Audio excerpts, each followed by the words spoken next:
So yesterday we were in New York City for the OnePlus 7 Pro launch. We didn't go to the actual event. We didn't actually get an invite, but we were invited out to the T-Mobile store out in Times Square. And, getting ready for that big launch and, line wrapped around the block. Friends over at T-Mobile made sure we left with one.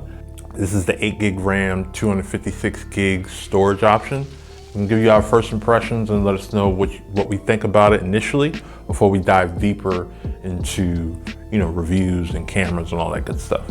Diving into the packaging, we have the usual suspects of, the warp charger, cord, the phone itself, inside, quick start guide, SIM tool. It's a big phone. The phone is big and has a bit of heft to it. It's big as in regards to being on the taller side.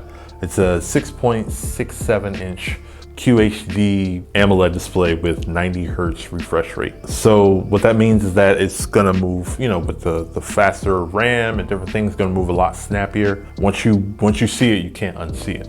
So off the bat, the fingerprint reader is faster than the one on the S10. Pop-up camera definitely wasn't too crazy about.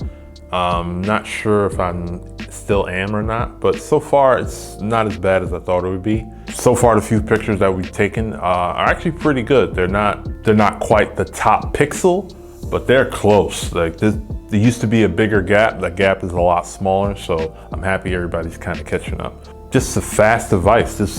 Just from zipping through, just going, it's just a few seconds. You really won't notice it unless you're comparing it to another device.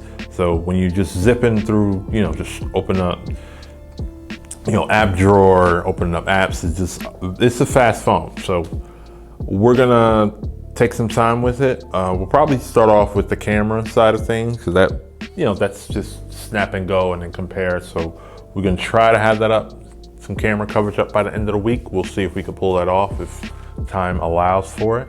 There is a OnePlus 7, but however, it's not coming to US, and I think it's coming out next month. And as well as the 5G version, it probably won't come to the US as well. So any questions you got for the review, sound off in the comments below. We'll make sure to try to tackle them in case you've seen other reviews and they didn't answer the question. We'll see what we can do. And thanks for watching. We appreciate you for doing so, and see you next video. Peace.